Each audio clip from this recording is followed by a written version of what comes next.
नमस्कार दोस्तों, Birla classes channel में आपका हार्दिक स्वागत है। भारतीय न्याय संहिता 2023 के 1000 क्वेश्चन वीडियो सीरीज का यह पार्ट 39 है।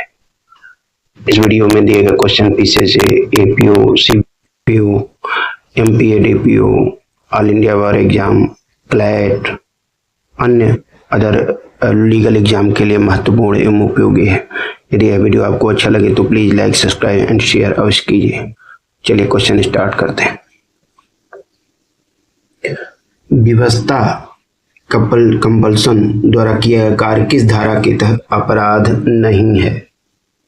हमारा सही आंसर है ऑप्शन बी, धारा 32 के तहत अपराध नहीं है।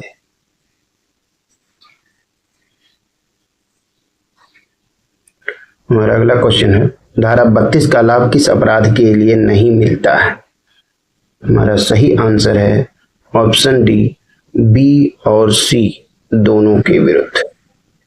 बी और सी दोनों की स्थितियों में धारा 32 का लाभ नहीं मिलता है, यानी कि हत्या के संबंध में नहीं मिलता है धारा 32 का लाभ, और राज्य के विरुद्ध ऐसे अपराध जो मृत्युदंड से दंडनीय है तो उन अपराधों में धारा 32 का लाभ नहीं मिलता। जबकि अंग्रेजी विधि में राज्य के विरुद्ध अपराध जो मृत्यु से दंडनीय है उसमें भी लाभ दिया जाता है। तुच्छ अपहान, स्लाइट हार्म कारित करने वाला कार्य किस धारा में अपराध नहीं है? तो हमारा सही आंसर है ऑप्शन बी, धारा 33। धारा 33 में जो है तुच्छ अपहान के संबंध में बचाव दिया जाता है, यानी कि de minimis non curat lex, यानी कि विधि तुच्छ बातों पर ध्यान नहीं देती, इस पर आधारित है यह धारा 33।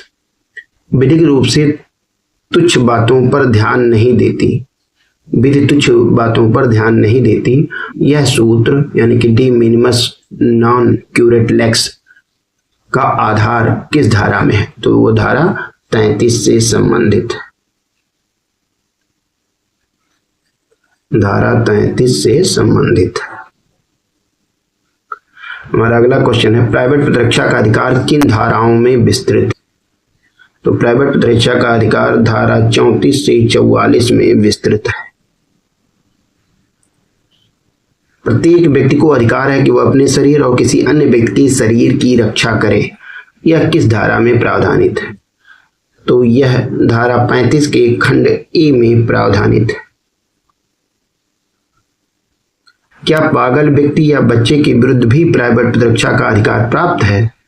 हाँ, बच्चे और एक पागल व्यक्ति के विरुद्ध भी प्राइवेट प्रतिरक्षा का अधिकार प्राप्त है, ऐसा धारा 36 में प्रावधानित है।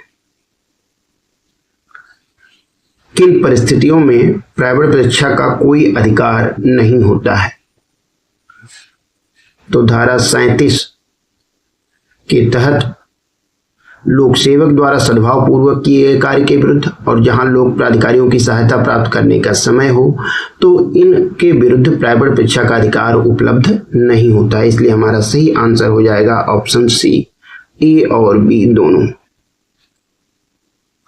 प्राइवेट प्रतिरक्षा के अधिकार का विस्तार कितनी अपहानि करने तक का है? तो प्राइवेट प्रतिरक्षा के अधिकार का विस्तार धारा 37 की उपधारा 2 के तहत उतनी अपहानि करने तक का है जितनी तक के लिए सुरक्षा सुनिश्चित हो जाए, यानी कि आपकी रक्षा हो जाए, व्यक्ति की रक्षा हो जाए आक्रमण से।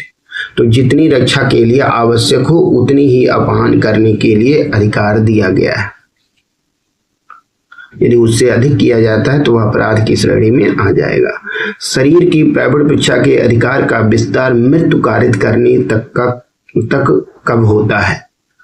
तो शरीर की प्राइवेट प्रतिरक्षा के अधिकार का विस्तार मृत्यु कारित करने तक का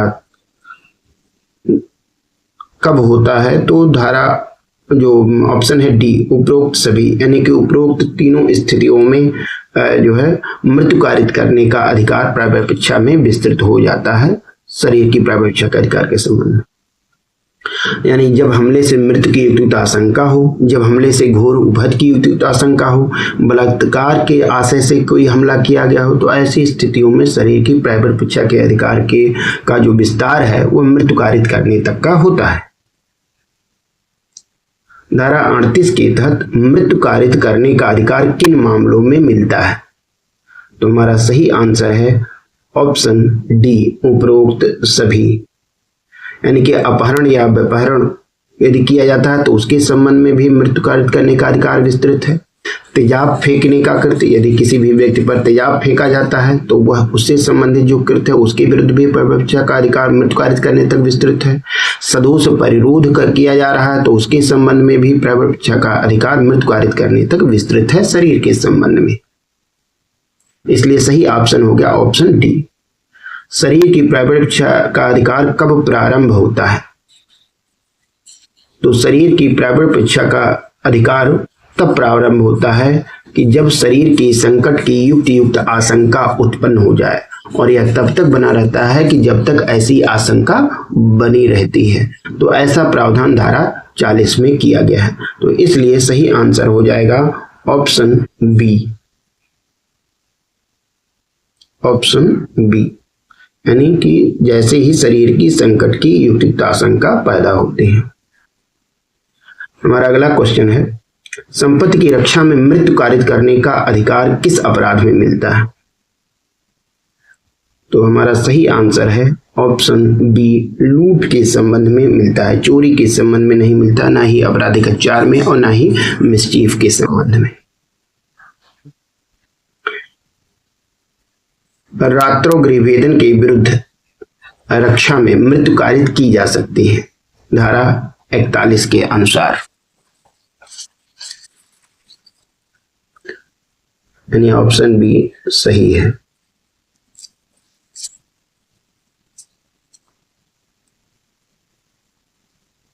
हमारा अगला क्वेश्चन है, संपत्ति की प्रवृत्ति का अधिकार चोरी के विरुद्ध कब तक बना रहता है? तो संपत्ति की प्रवृत्ति का अधिकार चोरी के विरुद्ध धारा 43 के खंड बी के अनुसार तब तक बना रहता है कि जब तक अपराधी संपत्ति लेकर भाग न जाए, जब तक लोक प्राधिकारियों की सहायता न प्राप्त हो जाए, या जब तक संपत्ति वापस न हो जाए, तब तक संपत्ति की प्रवृत्ति का अधिकार चोरी के विरुद्ध बना रहता है। यानी कि हमारा सही आंसर हो जाएगा ऑप्शन डी, उपरोक्त सभी। घातक हमले के विरुद्ध प्रवृत्ति का अधिकार जबकि निर्दोष व्यक्ति को अपहानि होने की जोखिम हो, किस धारा में है? तो हमारा सही आंसर है ऑप्शन सी, धारा 44 में। यानी घातक हमले के विरुद्ध प्रवृत्ति का अधिकार जबकि निर्दोष व्यक्ति को अपहानि होने की जोखिम हो, तो किस धारा में है? तो धारा 44 में है। क पर एक भीड़ द्वारा आक्रमण किया जाता है जो उसकी हत्या का प्रयत्न करती है। वह भीड़ में मिले छोटे बालकों को चोट पहुंचाने के जोखिम के बिना गोली नहीं चला सकता। यदि वह गोली चलाता है और बालक को चोट लगती है तो क ने कौन सा अपराध किया? तो क ने कोई अपराध नहीं किया, उसको धारा 44 का बचाव मिल जाएगा। दुष्प्रेरण की परिभाषा किस धारा में दी गई है? तो दुष्प्रेरण की परिभाषा धारा 45 में दी गई है।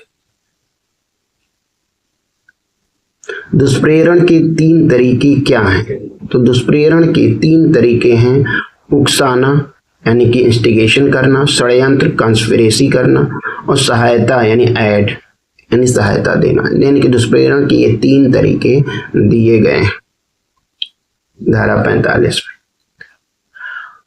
दुष्प्रेरक किसे कहा जाता है? तो दुष्प्रेरक को धारा 46 में परिभाषित किया गया है। तो जो व्यक्ति अपराध के किए जाने के लिए प्रेरित करता है तो या दुष्प्रेरण करता है तो ऐसी स्थितियों में वह दुष्प्रेरक कहलाता है, जो इसलिए ऑप्शन बी सही है। हमारा अगला क्वेश्चन है, क ख को ग की हत्या करने के लिए उकसाता है, ख हत्या करने से इनकार कर देता है। तो यहाँ क दोषी है हत्या के दुष्प्रेरण का, भले ही उसने उस व्यक्ति ने वह कार्य न किया हो।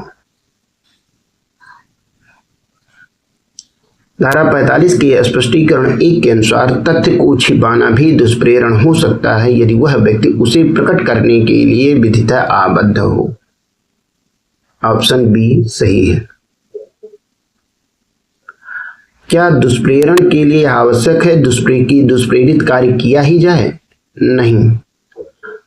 धारा 46 के स्पष्टीकरण 2 के अनुसार दुष्प्रेरित कार्य किया जाना जरूरी नहीं है।